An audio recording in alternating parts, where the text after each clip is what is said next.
ಜೈ ಶ್ರೀರಾಮ್, ಹೇಗಿದ್ದೀರಾ? ನಿನ್ನೆ ಕೃಷ್ಣ ಅಲಂಕಾರ ನೋಡ್ಕೋತಾ ಬನ್ನಿ. ನಿನ್ನೆ ಫಂಕ್ಷನ್ಗಳೆಲ್ಲ ಇತ್ತು ನನಗೆ ಹೋಗಲಿಕ್ಕೆ. ಆನಂತರ ಅನಂತೇಶ್ವರದ ರಥೋತ್ಸವ ಅದರದ್ದು ವೀಡಿಯೋನೆಲ್ಲ ಹಾಕ್ತೀನಿ.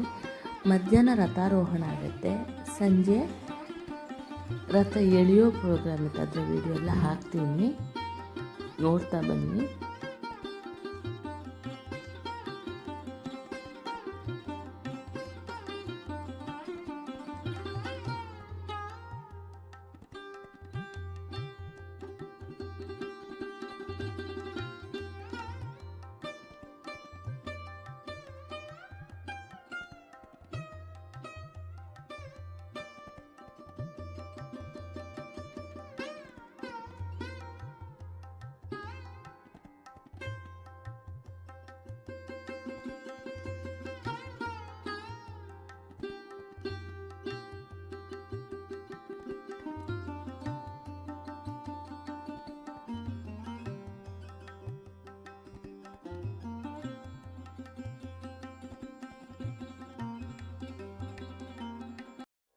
ಕಾಪು ಮಾರಿಯಮ್ಮನ ನೋಡಿ ಉತ್ಸವ ಎಲ್ಲ ನೋಡ್ಕೊಂಡು ಬಂದರೆ ತಾನೆ.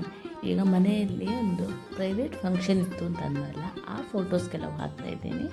ನಮ್ಮ ಫ್ಯಾಮಿಲಿಯವರೆಲ್ಲ ಇಲ್ಲಿದ್ದಾರೆ, ಕಾಣ್ಬೋದು ನೀವು. ನನ್ನ ಕಸಿನ್ಸ್ ಎಲ್ಲ ಇದ್ದಾರೆ. ಆನಂತರ ನನ್ನ ಅಪ್ಪ ಅಮ್ಮ, ನನ್ನ ಅಕ್ಕ ಎಲ್ಲರೂ ಇಲ್ಲಿ ಇದ್ದೀವಿ ನಾವು, ಅಣ್ಣ ಅತ್ತಿಗೆ ಅವರೆಲ್ಲ. ಎಲ್ಲನೂ ನೋಡ್ಕೋತಾ ಬನ್ನಿ. ನೋಡಿ, ಇವಳು ನನ್ನ ಅಕ್ಕ, ನನ್ನ ಅತ್ತಿಗೆ, ಇದು ಅಪ್ಪ ಮತ್ತು ಅತ್ತಿಗೆ, ಇದು ನನ್ನ ಅಣ್ಣ ಅತ್ತಿಗೆ ಅಂದರೆಲ್ಲ ಇಲ್ಲಿ ಅವರ ಮಕ್ಕಳೆಲ್ಲ, ನನ್ನ ಕಸಿನ್ ಹೆಂಡತಿ. ಇದು ಎಲ್ಲನೂ ನೋಡ್ಕೋತಾ ಬನ್ನಿ. ತುಂಬ ಎಂಜಾಯ್ ಮಾಡ್ದೆ. ಆ್ಯಕ್ಚುಲಿ ನಿನ್ನೆ ಸೀಮಂತದ ಪ್ರೋಗ್ರಾಮ್ ಇತ್ತು. ನೋಡಿ, ಈ ಹುಡುಗಿನೇ ಸೀಮಂತ. ನನ್ನ ಇನ್ನೊಂದು ಕಸಿನನ್ನು ನೀವು ಅಲ್ಲಿ ಕಾಣ್ಬೋದು.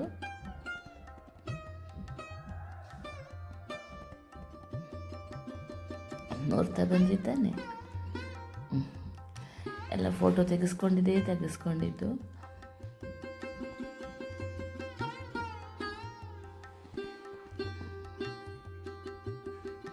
ಆನಂತರ ಉತ್ಸವದ ಹತ್ರ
ಮುಸ್ಸಂಜೆ ಹೊತ್ತಿನಲ್ಲಿ ಉತ್ಸವ ನೋಡೋದೇ ಚೆಂದ. ಮಧ್ಯಾಹ್ನ ಇಲ್ಲಿ ಊಟ ಇರುತ್ತೆ. ಅದರ ಪಾತ್ರೆಗಳು ಎಷ್ಟೆಷ್ಟು ದೊಡ್ಡವ, ನೋಡಲಿಕ್ಕೆ ಖುಷಿ ಆಗುತ್ತೆ ಅಲ್ವಾ. ಒಂದು ದೇವಸ್ಥಾನ ಅಂದರೆ ಹೀಗೆ ಎಲ್ಲ ಕಟ್ಟಿಗೆಯಲ್ಲೇ ಮಾಡುವಂಥದ್ದು. ಇಲ್ಲಿ ಅಡುಗೆಗಳನ್ನೆಲ್ಲ ಒಲೆ ಬಳಸೋದೇ ಇಲ್ಲ, ನೋಡ್ಬೋದು. ಆನಂತರ ಹೂವಿನ ಅಲಂಕಾರನ ನೋಡ್ಕೋತಾ ಬನ್ನಿ.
ಫಸ್ಟಿಗೆ ಬ್ರಹ್ಮರಥದಲ್ಲಿ, ಆನಂತರ ಚಿಕ್ಕ ಕಟ್ಟಿಗೆ ರಥ ಇದೆ, ಅದರಿಂದ ಉತ್ಸವನ ಮಾಡ್ತಾರೆ. ನೆಕ್ಸ್ಟ್ ಇಲ್ಲಿ ಮಧ್ವ ಮಂಟಪದಲ್ಲಿ ಬಂದು ಅವಧಾನ ಸೇವೆ ಎಲ್ಲ ನಡೆಯುತ್ತೆ.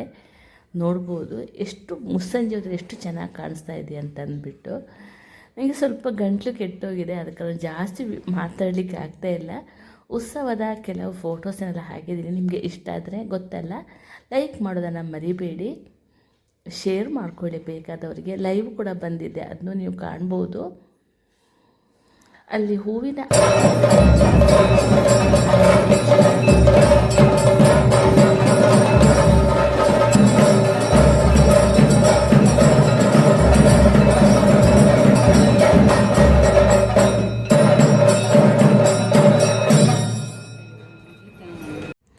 ನೋಡಿ ಚಂದ್ರಮ ಎಷ್ಟು ಚೆನ್ನಾಗಿ ಕಾಣ್ತಾ ಇದೆ. ಅನಂತೇಶ್ವರ ಹೊರಗಡೆಯಿಂದ ಈಗ ಹೂವಿನ ಅಲಂಕಾರದೆಲ್ಲ ನೋಡ್ತಾ ಬರೋಣ. ಆಮೇಲೆ ಸ್ವಲ್ಪ ಯಕ್ಷಗಾನ ನೋಡ್ತಾ ಬನ್ನಿ. ಆನಂತರ ವೀಡಿಯೋ ಇಲ್ಲಿಗೆ ಕ್ಲೋಸ್ ಮಾಡ್ತೀನಿ. ನಾಳೆ ವೀಡಿಯೋದಲ್ಲಿ ಸಿಗ್ತೀನಿ ನಿಮಗೆ.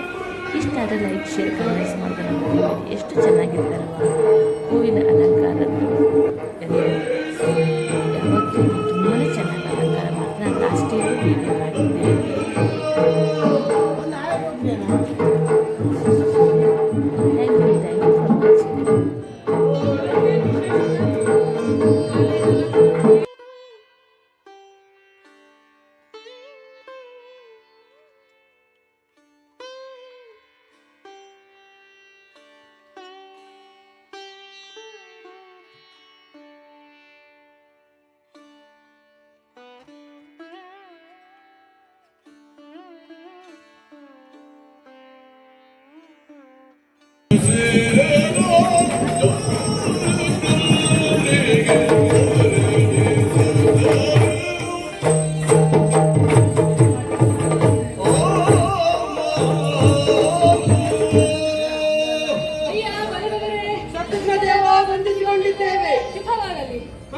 ನಮ್ಮ ಅಣ್ಣನಾದಂತಹ ಶ್ರೀರಾಮಚಂದ್ರನ ಅನುಗ್ರಹದಂತೆ ಈ ಸೇನೆಯ ಒಡೆತನವನ್ನು ಪಡೆದವನು ನಾನು.